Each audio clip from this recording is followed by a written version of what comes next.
Graça e paz, igreja. Saudação mais linda e poderosa, né? A graça e a paz do Senhor Jesus. Amém? Porque foi a saudação que Ele nos ensinou, né?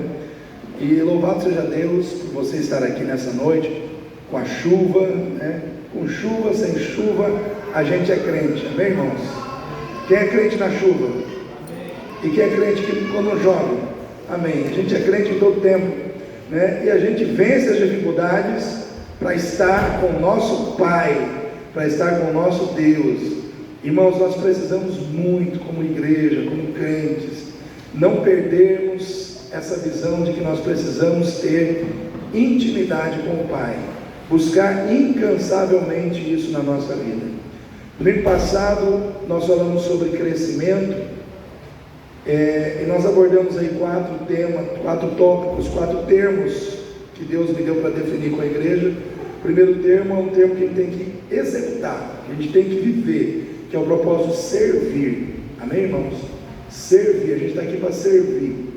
E os outros 3 são 3 situações que a gente tem que eliminar da nossa vida: materialismo, hipocrisia e isolamento.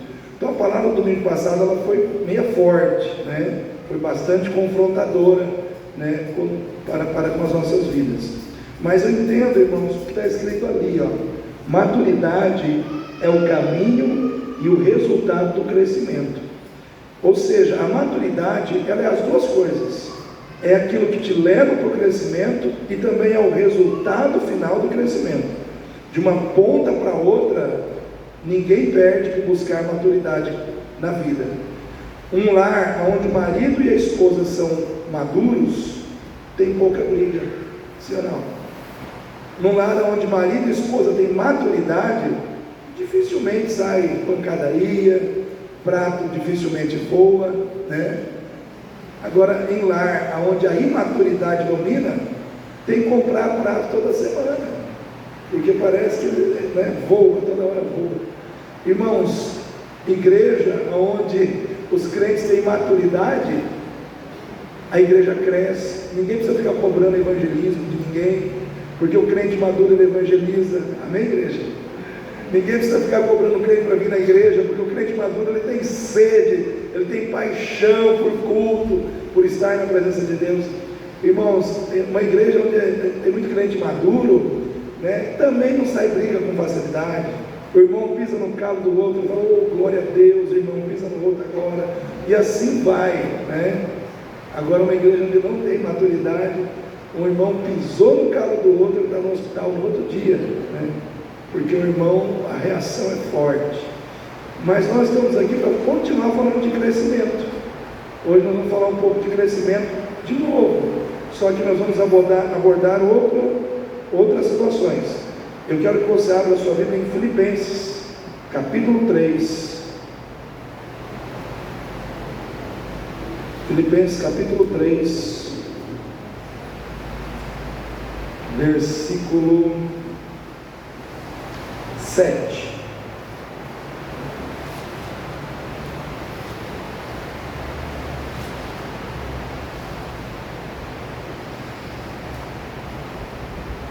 O apóstolo Paulo, para mim, é um dos maiores apóstolos. Todos os seus apóstolos têm o seu lugar de honra, mas ninguém doutrinou, ninguém foi tão usado para doutrinar a igreja, para falar com a igreja sobre temas tão teológicos como o apóstolo Paulo.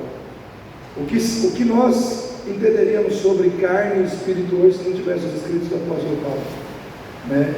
Como nós entenderíamos a questão dos dons, quantos dons somos, né? Para que cada um deles serve, os ministérios da igreja. Quem escreveu sobre tudo isso? O apóstolo Paulo, né? Então ele realmente foi muito usado por Deus para trabalhar crescimento e maturidade na vida do povo. Então os escritos dele são carregados de ensino para fazer crescer, né? Então por isso eu acredito que a gente pode aprender muito lendo as cartas do apóstolo Paulo. Primeiro porque é a palavra de Deus é viva e eficaz. Mas vamos lá, Filipenses capítulo 3, versículo 7 diz assim: mas o que para mim era ganho, reputei-o perda por Cristo. E na verdade tenho também por perda todas as coisas, pela excelência do conhecimento de Cristo Jesus meu Senhor, pelo qual sofri, olha só, a palavra perda, a perda de todas essas coisas, as quais considero como escória, talvez em outras versões esteja esterco, ou como nada, para que possa ganhar a Cristo, e seja achado nele, não tendo a minha justiça que vem da lei, mas a que vem pela fé em Cristo, a saber, a justiça que vem de Deus pela fé, para conhecê-lo e o poder da sua ressurreição e a comunicação de suas aflições, sendo feito conforme a sua morte, para ver se de alguma maneira eu possa chegar à ressurreição dentre os mortos.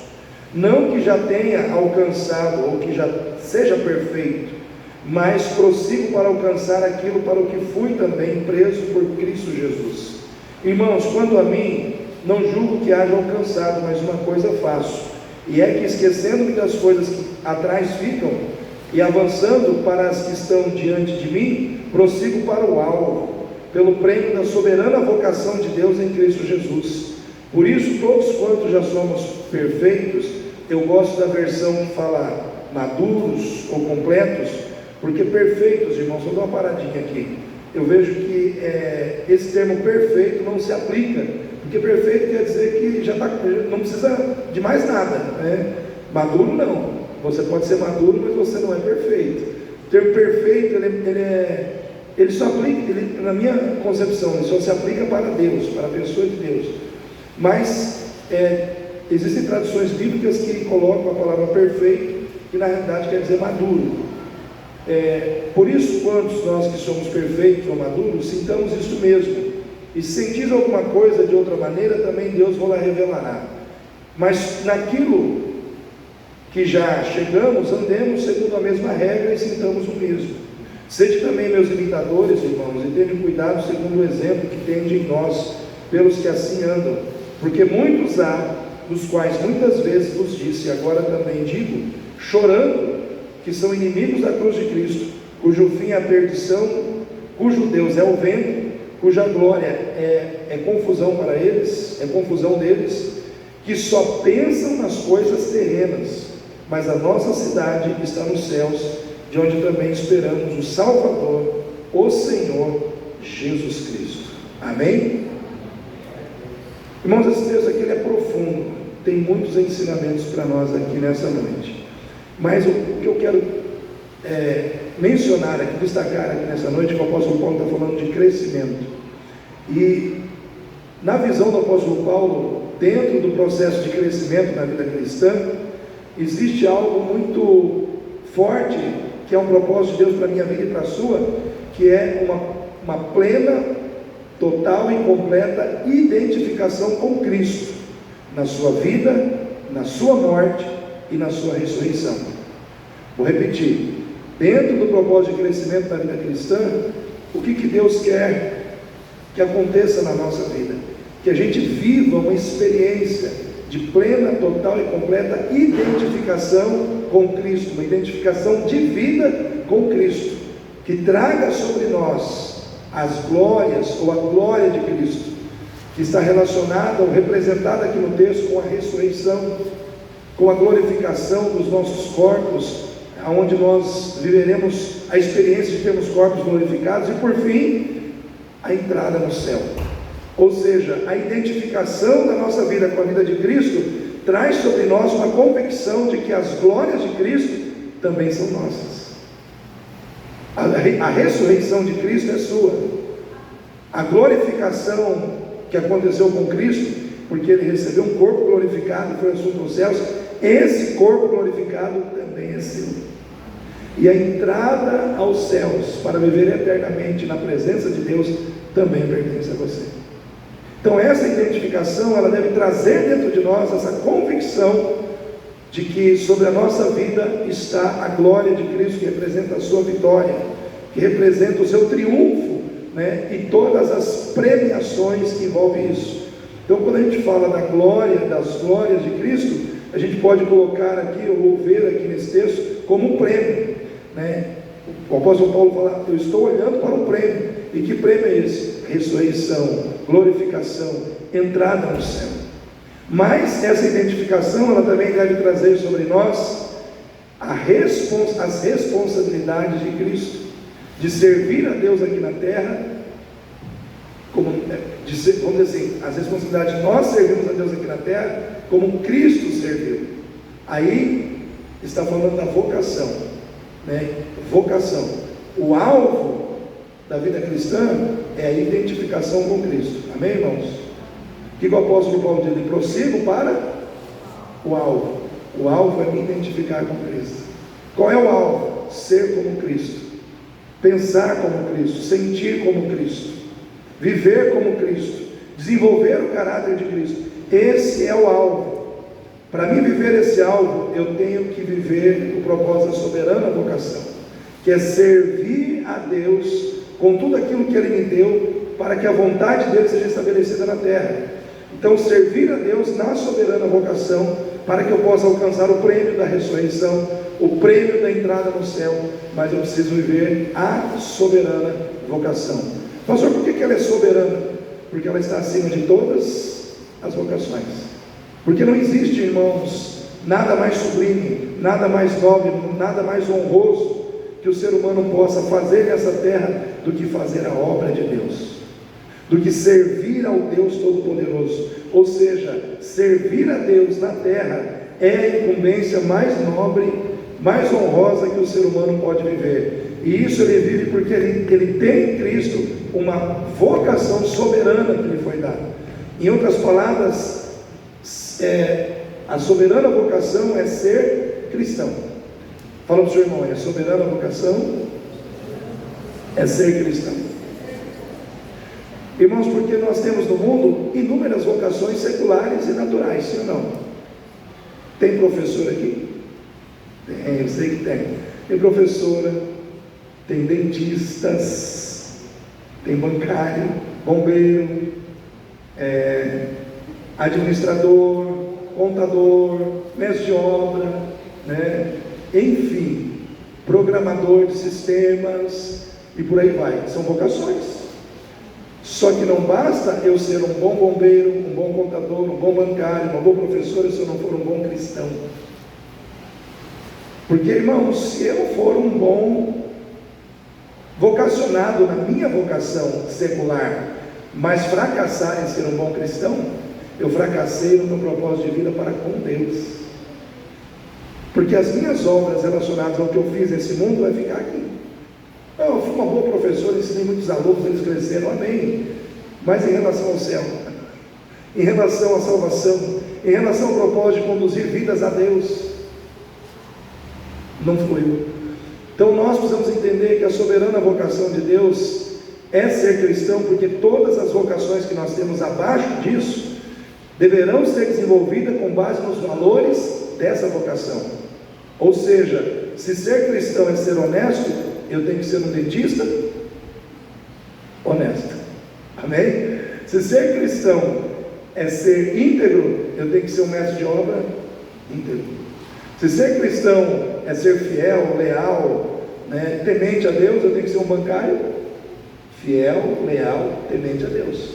Então, o que acontece? A minha profissão, a minha vocação, ela vai ser influenciada, conduzida, governada pelos valores da minha soberana vocação, que é ser cristão, que é estar em Cristo. Amém, irmãos? Mas para que tudo isso possa acontecer na minha vida, para que eu possa viver a soberana vocação do jeito que ela tem que ser vivida, para que eu possa alcançar o alvo, que o apóstolo Paulo diz que está prosseguindo para o alvo, que é viver essa identificação de vida com Cristo, olhando para o prêmio da ressurreição, olhando para o prêmio da entrada no céu, nós precisamos crescer. Tudo isso acontece à medida que nós crescemos. Um crente que não cresce espiritualmente, ele não se identifica com Cristo. Um crente que não cresce espiritualmente, ele não vive a soberana vocação.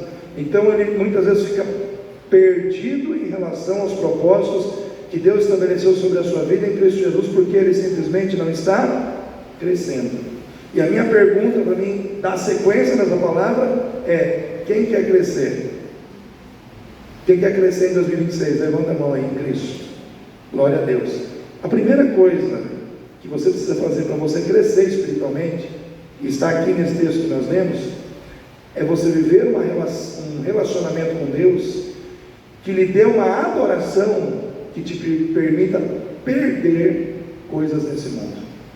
Vou repetir: se você quer crescer, você tem que ter uma adoração a Deus que lhe permita perder coisas nesse mundo e permanecer feliz.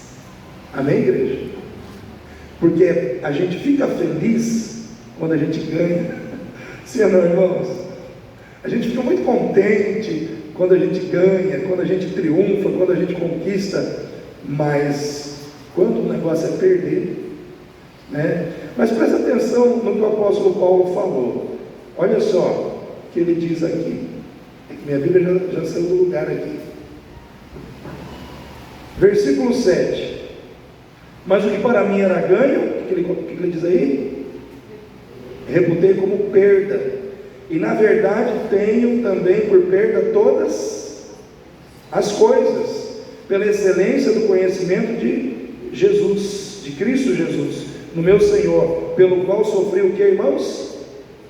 A perda de todas estas coisas, as quais considero como escória para que possa ganhar a Cristo. As palavras desse homem aqui, chamado apóstolo Paulo, são as palavras de alguém que estava ganhando ou que tinha perdido. Então ele está falando que ele perdeu, e ele está falando aqui de perdas. Aí eu pergunto para os irmãos: ele está falando de perda, mas ele está triste, insatisfeito, perdi por Cristo, não sei se vale a pena continuar. É assim que ele está, irmãos? Perdi, porque então, mas pastor, o que ele perdeu? Aí você vai ler os versículos anteriores, vai falar que ele era israelita, da tribo de Benjamim, segundo a lei irrepreensível, e enfim, ele vai colocando todos os títulos que ele tinha, e tal, e tal, e tal. Ou seja, ele era um homem de posição, de status, ele era um homem que era respeitado por tudo aquilo que a religião lhe proporcionou, através da sua disposição de cumprir a lei. Então, só que ele olha para tudo aquilo e fala: tudo isso que era importante, eu perdi e estou feliz, porque a minha adoração a Deus não depende do que eu ganho aqui, mas do que eu ganho lá. Amém, irmãos? É como se o apóstolo Paulo estivesse dizendo assim: a minha adoração a Deus não depende do que Ele me dá aqui, depende do que Ele já me deu na eternidade.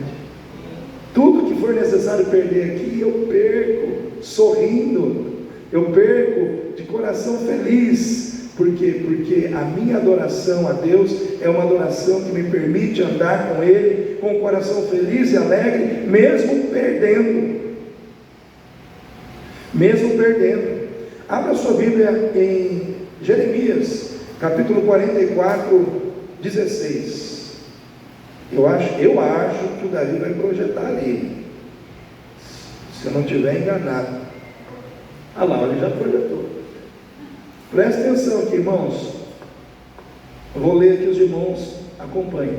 Quanto à palavra que nos anunciaste em nome do Senhor, não obedeceremos a ti. Isso é o povo falando para Jeremias, tá? Mas certamente cumpriremos toda a palavra que saiu da nossa boca, queimando incenso à rainha dos céus, oferecendo-lhe libações, como nós e nossos pais, nossos reis, nossos príncipes temos feito nas cidades de Judá e nas ruas de Jerusalém. E então tínhamos fartura de pão, olha só, tínhamos fartura de pão, e andávamos alegres, e não víamos mal algum. Mas desde que cessamos de queimar incenso à rainha dos céus, e de lhe oferecer libações, tivemos falta de tudo, e fomos consumidos pela espada e pela fome. E quando nós queimávamos incenso de novo à rainha dos céus, e lhe oferecíamos libações, acaso lhe fizemos bolos para a adorar, e oferecemos-lhes libações sem nossos maridos? Então disse Jeremias a todo o povo, aos homens e às mulheres, e a todo o povo que lhe havia dado essa resposta, dizendo: Porventura não se lembrou o Senhor, e não lhe veio ao coração o incenso que queimastes nas cidades de Judá e nas ruas de Jerusalém? Vós e vossos pais, vossos reis e vossos príncipes, como também o povo da terra, de maneira que o Senhor não podia por mais tempo sofrer a maldade das vossas ações, as abominações que cometestes. Por isso se tornou a vossa terra em desolação, e em espanto, e em maldição, e sem habitantes, como hoje se vê. Irmãos, sabe o que acontece aqui? Expliquei isso de manhã para o povo, mas vou explicar aqui de novo. Jeremias, o povo já tinha sido capturado, levado cativo, mas ficou uma turma para trás, e Jeremias ficou com eles, e eles falaram: olha Jeremias, ora para Deus aí, pede para o Senhor nos dar uma resposta, se a gente vai para o Egito. Aí Jeremias foi, né? Falou: o povo está pedindo para mim orar, vou orar. 10 dias, ele ficou na presença de Deus, orou, aí Deus falou: diga ao meu povo para não ir para o Egito.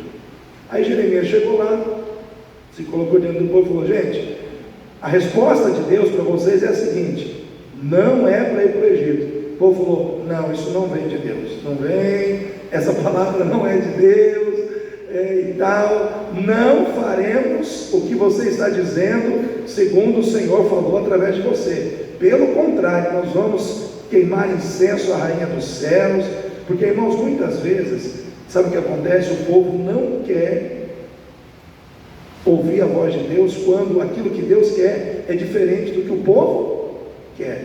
Porque muitas vezes o povo de Deus é assim: Deus, eu quero que o Senhor mostre a sua vontade, desde que seja de acordo com a minha, né? Se for diferente, aí o negócio vai ficar estranho. Aí o que aconteceu? A vontade de Deus era diferente da vontade do povo, e o povo falou não. Aí o povo abriu o coração, nós queimamos incenso à rainha do céu, fizemos bolo à rainha do céu, adoramos a rainha do céu, e o que aconteceu? Prosperamos, tivemos pão, nada nos faltou. Irmãos, eu vou fazer a mesma pergunta que eu fiz de manhã: toda prosperidade muitas vezes na vida de um crente vem de Deus? O que vocês pensam? Toda prosperidade vem de Deus? Nesse caso aqui, eles estavam fazendo algo totalmente contrário à vontade de Deus, estavam no pecado, na idolatria, no paganismo, e estava vindo prosperidade, estava vindo bênção sobre eles, e eles jogaram isso no rosto do profeta. Nós adoramos, fizemos incenso, bolos, e fomos abençoados, por isso nós estamos adorando a rainha dos céus. Irmãos, eu vou dizer algo que eu disse hoje de manhã: se nós formos um povo que adora a Deus com base nas coisas que Ele nos dá, nós corremos o risco de sermos sérios candidatos a vendermos a nossa adoração para quem paga mais. Se o diabo paga mais, a gente adora o diabo. Quem nos der mais, a gente adora. Quem nos der mais nessa terra vai se tornar o alvo da nossa adoração. E eu quero dizer para você, querido, você tem que adorar a Deus pelo que Ele é. Se você não aprender a desenvolver uma relação com Deus, aonde você adora a Deus pelo que Ele é e não somente pelo que Ele faz, você corre o risco de ser uma pessoa que vai vender a sua adoração por troca de coisas materiais, e o inimigo conhece o teu coração, e ele vai querer trabalhar isso na sua vida, para tentar te desviar da presença de Deus. Porque se você parar para pensar, o que te mantém na presença de Deus não são as coisas materiais que Ele te dá, mas é a capacidade de você amá-lo pelo que Ele é e pelo que Ele te deu na eternidade. Porque se nós, irmãos, começarmos eu adoro a Deus quando Ele me dá isso, quando Ele me dá aquilo, quando Ele não te der, você não vai adorar. Porque era isso que estava acontecendo com o povo aqui, Eles estavam adorando uma deusa falsa, um demônio, uma entidade. A rainha dos céus era Astarote, Astarte, Esther, uma deusa dos sírios fenícios. E o povo começou a adorar essa deusa, por quê? Porque eles acharam que ela estava beneficiando suas vidas. Às vezes, queridos, o diabo prospera determinados crentes que estão no pecado, para eles continuarem no pecado. Por isso eu digo, nem toda prosperidade que um crente tem vem de Deus quando ele está no erro, quando ele está no pecado, quando ele está fazendo o que é errado. Toda prosperidade na vida do crente vem quando o crente está em obediência à palavra, está vivendo em conformidade com a vontade de Deus.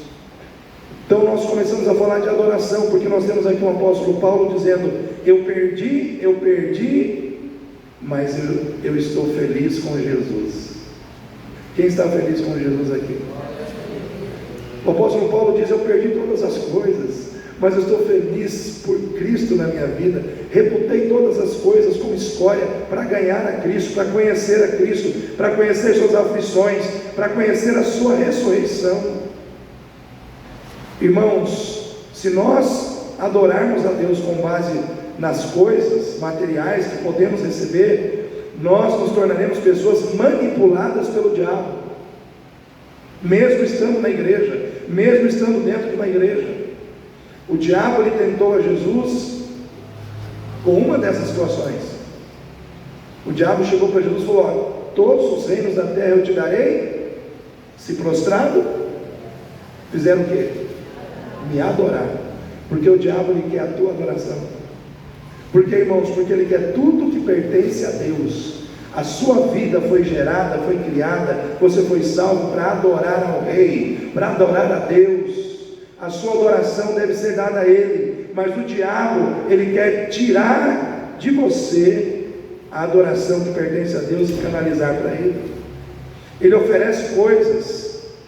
Irmãos, quando eu fico assim impressionado de ver essas pessoas que às vezes estão famosas no mundo artístico, principalmente na música, pactos que essas pessoas fizeram para poder serem famosas, para poderem terem um nome na mídia, para poderem serem, para que elas pudessem ser aplaudidas pelas multidões.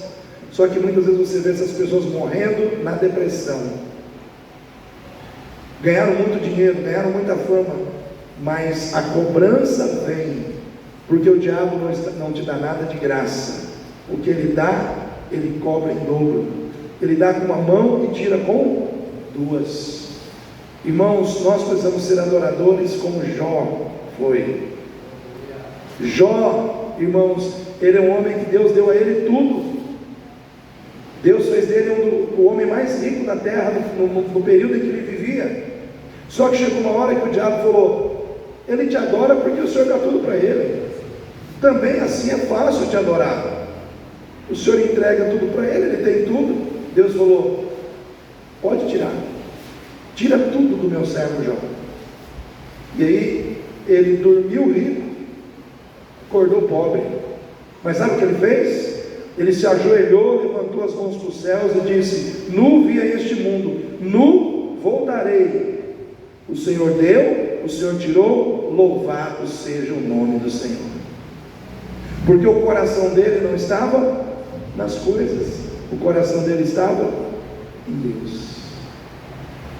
Aonde está o seu coração? Pergunta para o seu irmão aí: onde está o seu coração, irmão? Irmãos, nós como crentes, presta atenção aqui, crente, foca em mim. Não podemos viver em torno de sinais e maravilhas somente. Tem muitos crentes que não, tem que ter maravilha, tem que ter salto triplo no espírito, tem que ter revelação, tem que ter isso, tem que ter milagre, senão Deus não está lá. Quem falou, irmãos? Quem falou? Porque tem gente que só anda atrás de sinais e de maravilhas e de milagres. Deus é um Deus de milagres, mas eu não posso determinar que a minha vida com Ele vai se fundamentar no acontecimento disso ou daquilo.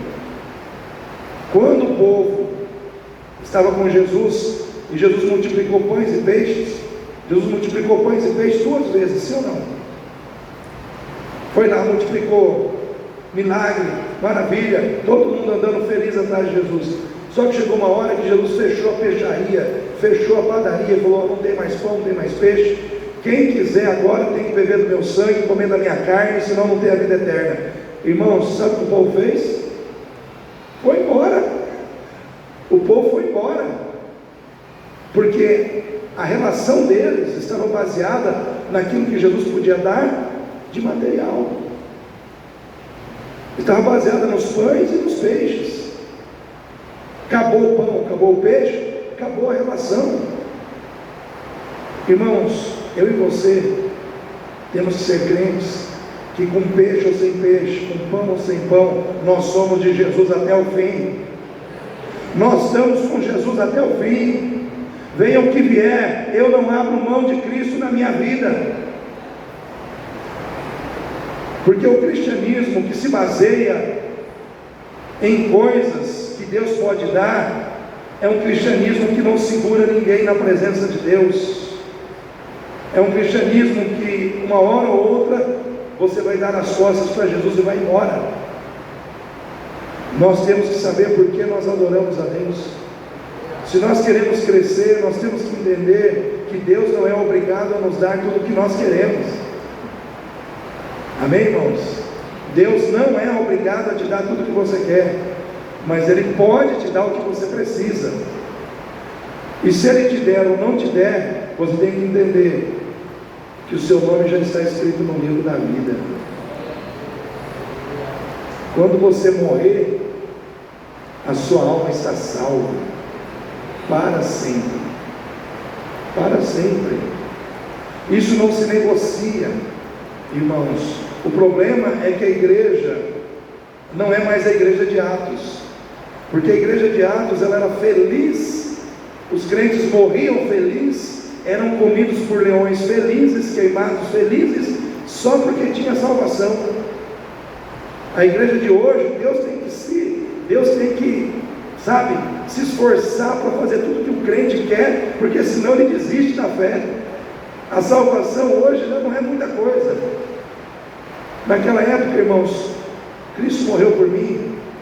Ah, mas você vai morrer na arena, não tem problema, vou cantando. Irmãos, a gente canta aquele canto que eu gosto demais: se Deus fizer, Ele é Deus; se não fizer, Ele é Deus; se a porta abrir, Ele é Deus; mas se fechar, continua sendo Deus. Se a doença vier, Ele é Deus; se curável for, Ele é Deus; se tudo der certo, Ele é Deus; mas se não der, continua sendo Deus. Ele continua sendo Deus na tua vida, Ele continua sendo Deus na sua casa, Ele continua sendo Deus nessa igreja. Nós precisamos resgatar dentro de nós o motivo verdadeiro e real pelo qual nós precisamos adorar a Deus, porque senão a gente vai adorar a Deus por conveniência. Quando Deus estiver fazendo, eu estou adorando. Quando Deus não está fazendo, eu estou reclamando, eu estou murmurando. Eu quero dizer uma coisa para você, querido: quando você agradece, quando você louva a Deus, independente da circunstância, isso é louvor a Deus. Quando você reclama, isso é louvor ao diabo. O diabo se alimenta da reclamação do crente. Ele fica feliz quando o crente reclama, fica feliz quando o crente murmura, porque quando você reclama, quando você murmura, você atrai para perto de você a presença do inimigo. Porque o louvor, ele tem o poder de trazer para perto de você aquele que você adora. Então, se você está adorando a Deus, quem que você vai atrair para perto de você? E quando você reclama e murmura, quem que você vai atrair? O diabo. É assim que funciona, né? É desse jeito que funciona, irmãos. Por isso eu quero dizer para você: não reclame. Em tudo dai graças, porque essa é a vontade de Deus para convosco em Cristo Jesus, né? Então, não reclame. Quem quer crescer em 2026 aí? Então, a segunda coisa: encare com insatisfação o seu nível de crescimento espiritual.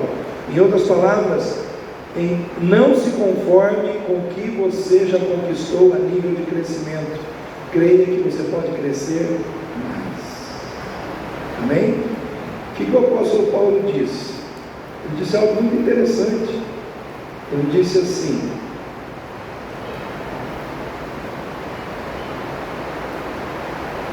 versículo 12: não que já tenha alcançado, ou que seja perfeito, mas prossigo para alcançar aquilo para o que fui também preso por Cristo. Ele tinha uma consciência que ele não tinha alcançado, mas que ele estava prosseguindo para alcançar. Em outras palavras, está dizendo: não alcancei, mas vou alcançar. Não alcancei, mas não estou acomodado. Não estou acomodado. Irmãos, para que a gente possa crescer, nós não podemos nos conformar com o crescimento que nós alcançamos. Porque se você se conforma com o nível de crescimento que você alcançou, você estagna, você para de crescer. Você tem que ser um inconformado, né, com o seu nível de crescimento espiritual. Olha só o que diz Martin Lloyd Jones. Ele diz o seguinte: ninguém progride na vida cristã sem um senso de insatisfação. Uma das características dos verdadeiros santos é um senso de descontentamento com o nível de crescimento espiritual alcançado. Martin Lloyd Jones disse isso. Ele estava dizendo que o verdadeiro cristão é aquele que pensa assim: Senhor, se o Senhor tem uma vida em Cristo para mim, cheia do teu poder, cheia da tua glória, uma vida mais pujante, uma vida mais fervorosa, uma vida onde eu vou desfrutar mais da tua presença, então, Senhor, eu vou buscar essa vida, eu vou crescer, eu vou buscar, eu posso crescer, eu quero crescer e eu vou crescer. Ou seja, o desejo de querer mais daquilo que Deus tem para dar, o desejo de crescer mais para a glória de Deus. Nós precisamos olhar para dentro de nós, da nossa vida espiritual, muitas vezes com insatisfação, irmãos. Precisamos avaliar muitas vezes a nossa relação com Deus com insatisfação, a nossa dedicação a Deus com insatisfação, a nossa entrega a Deus com insatisfação, o nosso servir a Deus com insatisfação, entendendo muitas vezes que a gente tem que dizer a Deus: Senhor, eu posso ser melhor, eu posso fazer mais, eu posso me dedicar mais à sua obra do que tenho me dedicado. O apóstolo Paulo, irmãos, ele foi um homem que ele dedicou toda a sua vida ao Evangelho. Você vê nas cartas que ele viajava, ele saía de um ponto ao outro, ele pregava, ele entrava em navios, saía de navios, ele buscava tanto a presença de Deus, ele se enchia tanto da presença de Deus, que quando ele passava, as pessoas tocavam nos seus aventais, elas eram curadas, de tanto poder que estava na vida dele. Mas mesmo ele estando nesse nível, ele dizia: eu não estou conformado, ainda cabe mais de Deus na minha vida, ainda cabe mais da sabedoria de Deus na minha vida, ainda cabe mais do poder de Deus na minha vida, ainda cabe mais da presença de Deus na minha vida. E eu quero dizer para você nessa noite: ainda cabe mais de Deus na sua vida, ainda cabe mais da sabedoria de Deus na sua vida, ainda cabe mais de Deus no seu caráter, ainda cabe mais de Deus em você. Mas você não pode se acomodar. Irmãos, é triste a gente ver hoje dentro das igrejas que muitos crentes se acomodaram. Muitos crentes se acomodaram. Muitos crentes desistiram de buscar o seu crescimento espiritual, desistiram de acreditar que vale a pena estar na igreja. Muitos crentes pararam de orar, pararam de ler a Bíblia, pararam de estar no culto congregacional, e por isso muitos crentes pararam de crescer. não estão crescendo como deveriam crescer, porque pararam em função da ação do mundo, em função da ação de Satanás, mas infelizmente pararam porque se acomodaram. E muitas vezes, tem muitos crentes que ficam jogando a culpa no diabo. Não quero ser advogado do diabo, irmãos, mas tem muito crente falando: pastor, eu não estou crescendo porque é o diabo. O diabo, ele resolveu fazer plantão na minha vida 24 horas, e o diabo está pegando pesado comigo. Pastor, são os afazeres da vida secular, não tenho tempo. Eu vou dizer uma coisa para você, querido: muitas vezes não é nem o diabo, nem os afazeres, é você que se acomodou mesmo. Você entregou as rédeas da sua vida ao comodismo, você parou. Mas nessa noite Deus está dizendo que Ele vai te levantar em nome de Jesus, que é hora de se levantar, que é hora de se colocar em pé de novo, porque Deus, Ele é poderoso para fazer de você novamente aquela pessoa fervorosa, que ora, que busca, que lê a palavra, que está na igreja, que vem as dificuldades, que vem as lutas, mas ao invés de parar, passa por cima no poder de Deus, avança no poder de Deus, enfrenta os problemas no poder de Deus, porque é tempo de buscar a Deus, é tempo de estar na presença de Deus. Irmãos, nós temos que entender que Deus, Ele quer que nós estejamos na presença dEle, porque quando a gente se acomoda, espiritualmente falando, a gente perde a visão espiritual, a gente não consegue nem ver os nossos pecados. A gente está pecando, a gente está com coisas erradas na vida, mas porque a gente está acomodado, a gente está longe de Deus, a gente não vê e acha que está tudo bem. Mas quando você se aproxima de Deus, irmãos, como aconteceu com o profeta Isaías, lá em Isaías 6, morreu o rei Uzias, o profeta Isaías foi para onde? Foi para a presença de Deus, estava triste, a perda do rei Uzias foi uma perda grande, o coração estava batido. Qual é o melhor lugar para você estar? Na presença de Deus. Ele foi para a presença de Deus. Chegando lá, ele viu o Senhor assentado sobre um alto, sublime trono de glória, e os serafins cantando: santo, santo, santo, santo ao Senhor. A santidade de Deus foi exaltada ali. Sabe o que aconteceu, irmãos? Ele começou a olhar para dentro de si e ver as suas impurezas, porque a santidade de Deus, ela vem como um holofote, irmão, sobre a nossa vida, quando a gente se aproxima de Deus, e todas as partes escuras da nossa vida, quando expostas diante da santidade de Deus, elas começam a aparecer. A gente começa a ver os nossos lábios impuros, os nossos pensamentos impuros, as nossas atitudes impuras, e aí vem quebrantamento, e a gente começa a se afastar do pecado, se consertar com Deus, e começa a vir um avivamento, porque estamos na presença de Deus. Mas se isso não acontece, a gente se acomoda no pecado, a gente se acomoda, a gente fica quietinho ali, frio, que nem uma brasa fora do cinzeiro, do braseiro, né? Mas a presença de Deus tem o poder de nos avivar. Deus quer que você esteja na presença dEle, porque Deus quer viver comigo, com você, irmãos, um relacionamento mútuo de amor. O que é um relacionamento mútuo de amor, pastor? Um relacionamento onde as partes envolvidas se entregam uma a outra na mesma medida. Isso é um relacionamento mútuo de amor. Deus se entrega a você numa medida e você se entrega na mesma medida a Ele.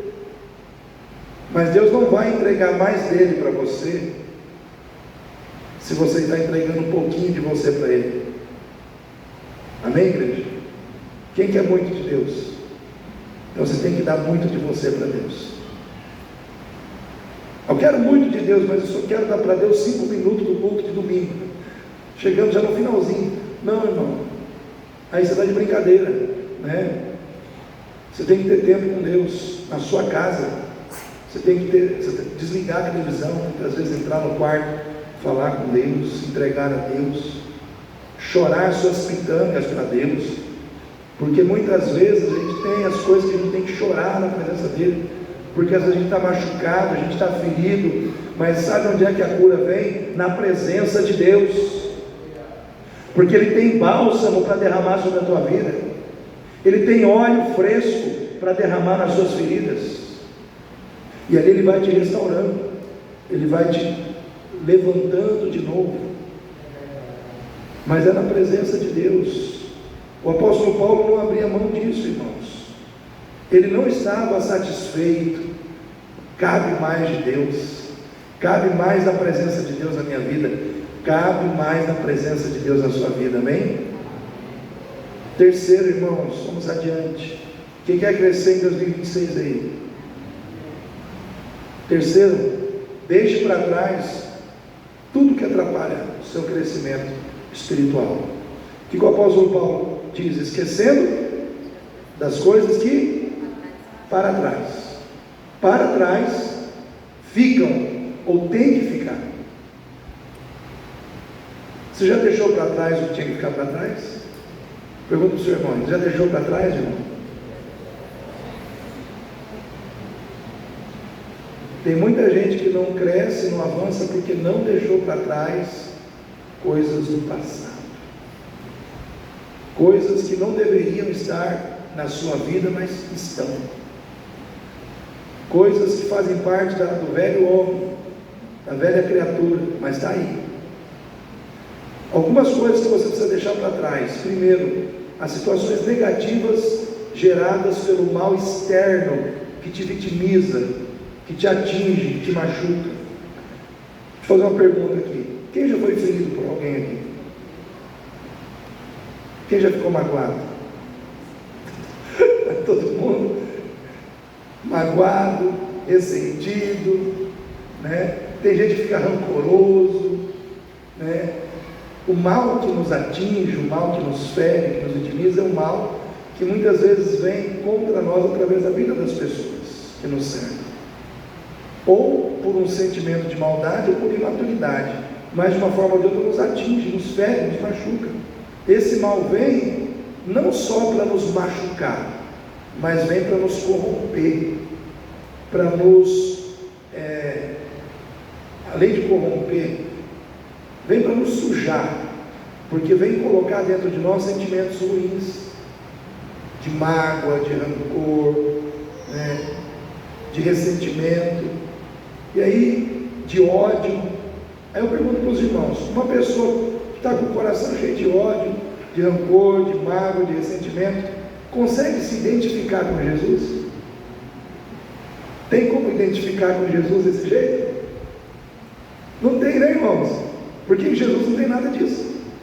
Em Jesus não tem mágoa, em Jesus não tem rancor, em Jesus não tem ressentimento. Só que o propósito, o alvo, é identificar a nossa vida com a vida de Cristo, amém? Os irmãos ainda estão comigo? Prossigo para o alvo. Qual é o alvo? Identificação de vida com Jesus. Mas não tem como identificar com Jesus magoado, rancoroso, cheio de ódio no coração. Não tem jeito. Então o que eu tenho que fazer? Deixar para trás. Isso tem que ficar para trás. Eu tenho que dizer para mim mesmo: rancor, mágoa, ressentimento, isso não me pertence mais. Isso não pertence, porque eu sou de Jesus. Amém, irmãos? Quem é de Jesus aí?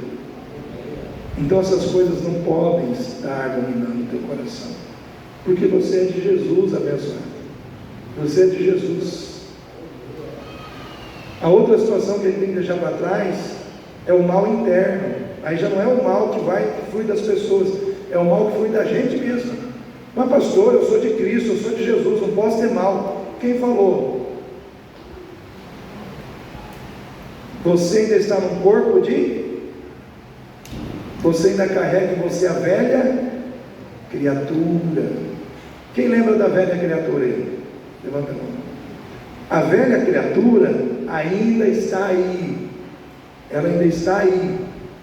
Talvez ela está sentada num banquinho, beiçuda, brava, porque você aceitou Jesus, mas ela está aí, esperando a oportunidade para entrar em cena na tua vida de novo.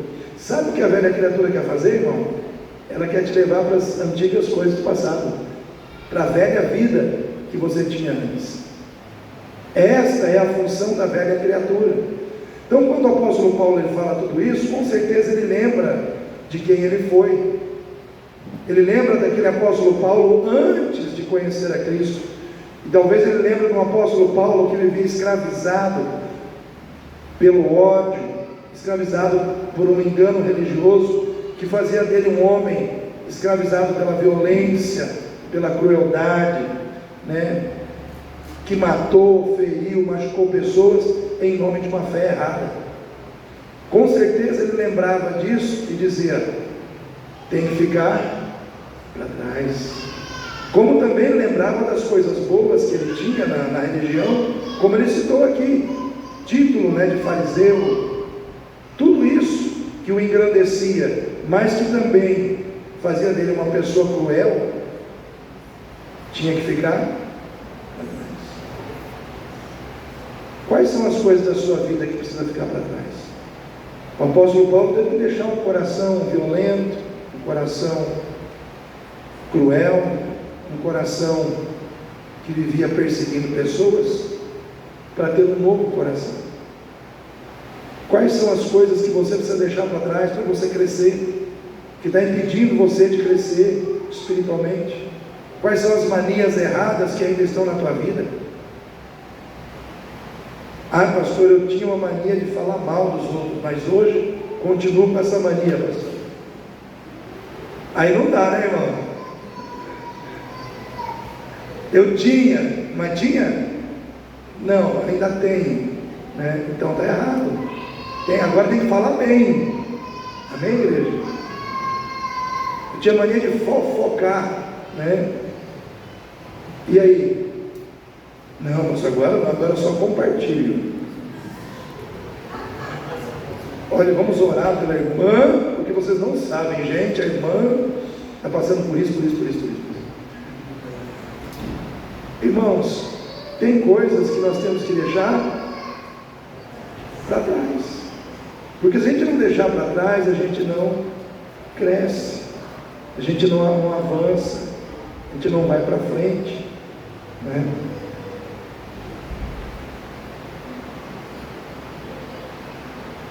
Quarto ponto, irmãos, quem quer crescer em 2026? Eu já vou acabar, tá? Fica tranquilo. Essa mensagem tem fim. Tá? Você ficou mais feliz agora? Tem fim, ela vai acabar. Não trate com indiferença os propósitos da sua vida espiritual. O que é ser indiferente? Indiferente é aquela pessoa que olha para uma situação e não dá atenção. Tratar com indiferença é tratar com desatenção. É colocar algo diante de você olhar e ir embora. Isso é indiferença. E a indiferença, ela revela algo de você. Ela revela que aquilo que você trata com indiferença, você trata com indiferença porque não é importante para você. Então, quando você trata com indiferença a sua vida de oração, você está dizendo que a sua vida de oração não é importante. Quando você trata com indiferença estar na igreja, participar de cultos, você está dizendo que estar na igreja não é importante. Estou aqui para vocês raciocinarem comigo. Quando você não ouve a palavra, o pastor está pregando, mas você está... O pastor está pregando, mas você está viajando, você está lá em Marte. Você está dizendo que ouvir a palavra não é importante. E Deus está vendo que você está tratando com indiferença coisas que são importantes na sua vida. Então, não trate com indiferença aquilo que Deus fez para ser importante. Não trate com indiferença a educação dos seus filhos. Quem tem filhos aí? Não, deixa essa criança aí no celular. Não, irmão. Não trate com indiferença Deixa no celular com você ver o que vai acontecer. Não trate com indiferença estar na igreja, ser um crente assíduo, um crente fiel, um crente zeloso, que busca a presença de Deus. Não trate com indiferença a sua vida de oração. Ore a Deus, busque a Deus em todo o tempo. A indiferença não deve caber na sua vida. Não trate com indiferença o seu ministério. Apontei o ministério de louvor aqui, né? Fica mais perto de mim. Mas pode ser o ministério do ensino, pode ser o ministério de lidar com as crianças, o ministério de cuidar da porta, de quem recepciona as pessoas, pode ser o diaconato. Se Deus te deu, não trate com indiferença, trate com dedicação, com zelo. Amém? Empenhe-se nisso. À medida que você faz isso, você vai crescendo. Você vai crescendo. A indiferença muitas vezes te rouba da presença de Deus. Deus, Ele quer que você se entregue a Ele, como Ele também quer se entregar a você. Mas infelizmente tem muita gente que está se entregando à televisão, está se entregando às séries, está se entregando às diversões que o mundo oferece, mas não está se entregando a Deus. A gente está aqui para se entregar a Ele, amém, irmãos? A gente tem que se entregar a Ele. É nessa entrega que a gente vai crescer mais. Quinto ponto, irmãos. Entenda que não é possível viver um cristianismo autêntico vivendo um cristianismo nominal. O que é o cristianismo nominal? Ele é crente só no nome. É o crente que é crente só no nome. Irmãos, olha só o que o apóstolo Paulo fala aqui. Versículo 18, Filipenses 3,18. Porque muitos há, dos quais muitas vezes vos disse, e agora também digo chorando, que são, o que, irmãos? Inimigos da cruz de Cristo, cujo fim é a perdição, cujo Deus é o ventre, e cuja glória é para a confusão deles, que só pensam nas coisas terrenas. Irmãos, quando a gente quer viver um cristianismo autêntico, com base no cristianismo nominal, a gente não consegue, porque a nossa vida nos denuncia. A sua vida te denuncia. A tua vida diz se você é de Deus ou se você não é.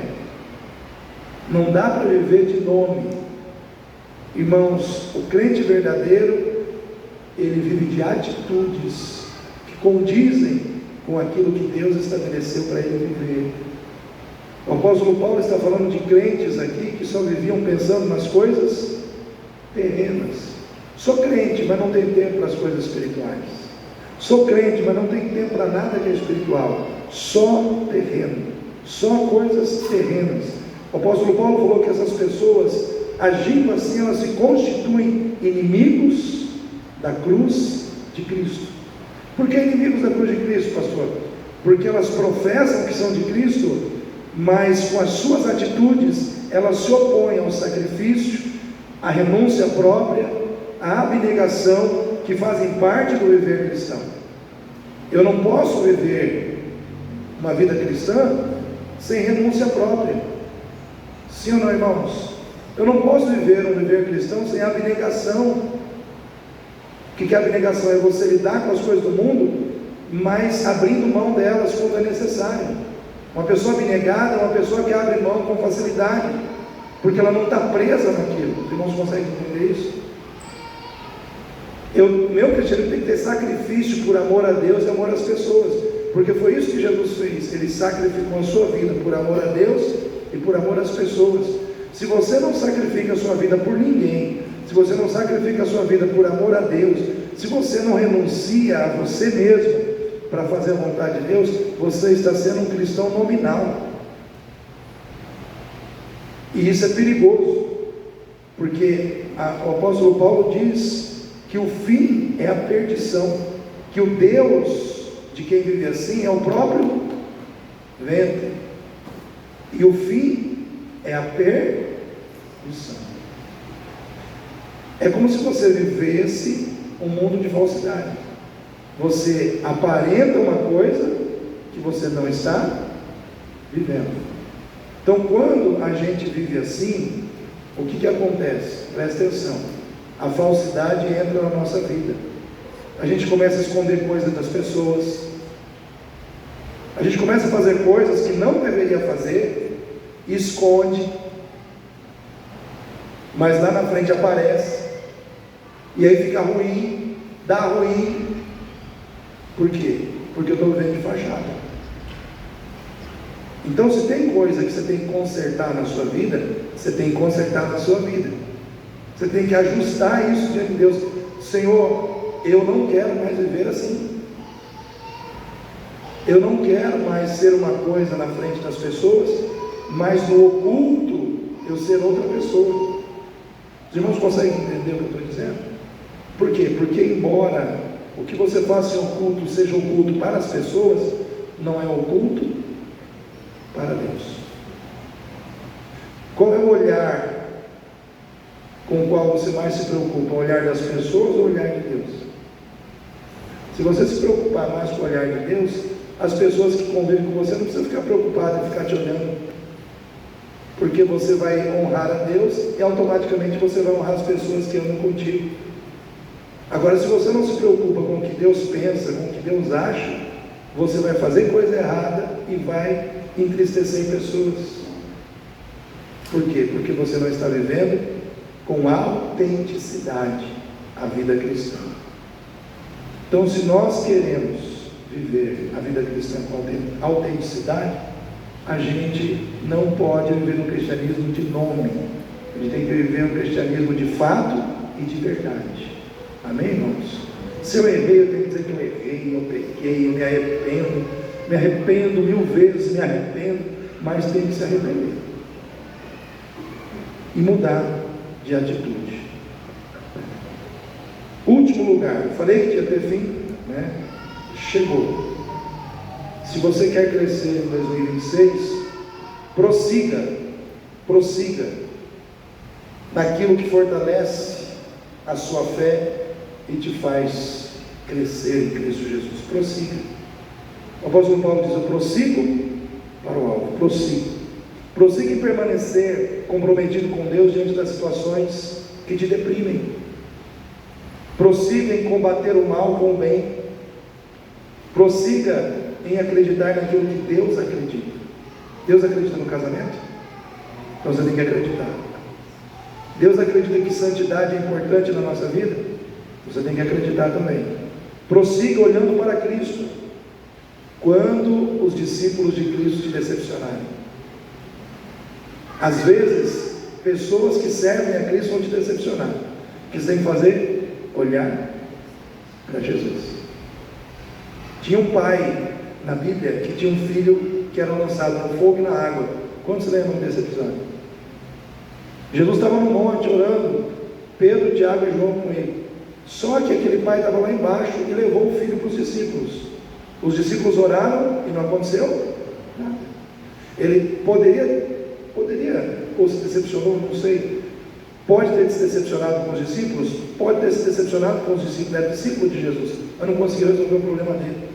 Só que ele ficou esperando Jesus descer. Eu me decepcionei com os discípulos, mas o meu olhar ainda está em Jesus. Eu ainda estou de olho em Jesus. Eu ainda estou esperando por Jesus. Não permita que os erros dos outros te afastem de Cristo, porque Cristo não vai falhar com você.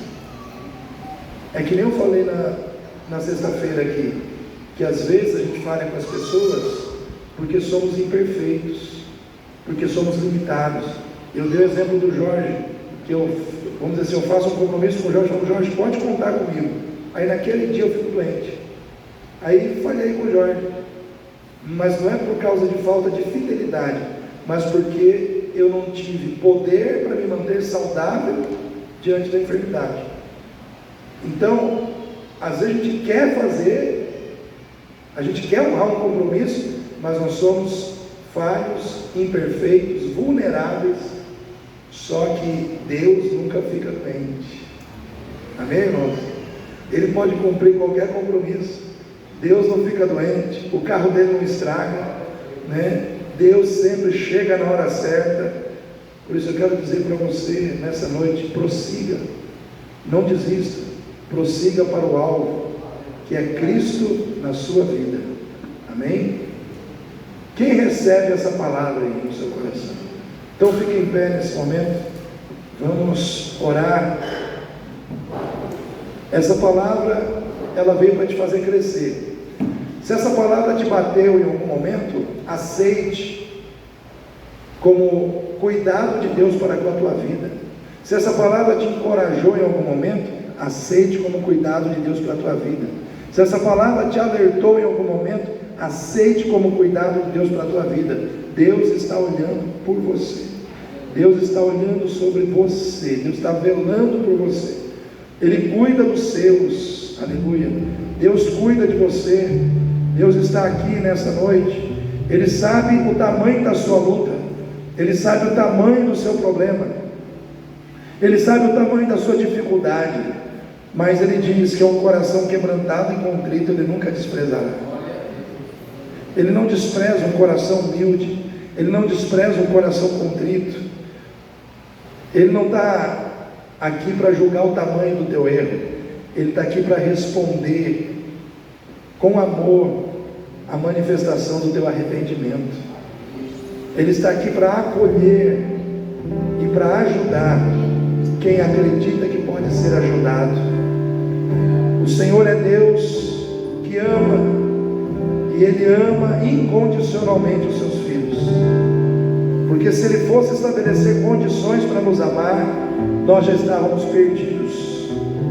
Mas porque o amor dele é gracioso e misericordioso, sempre tem esperança de vitória para você, sempre tem esperança de mudança para você, sempre tem esperança de transformação na tua vida, aleluia. Pai, em nome de Jesus, nessa noite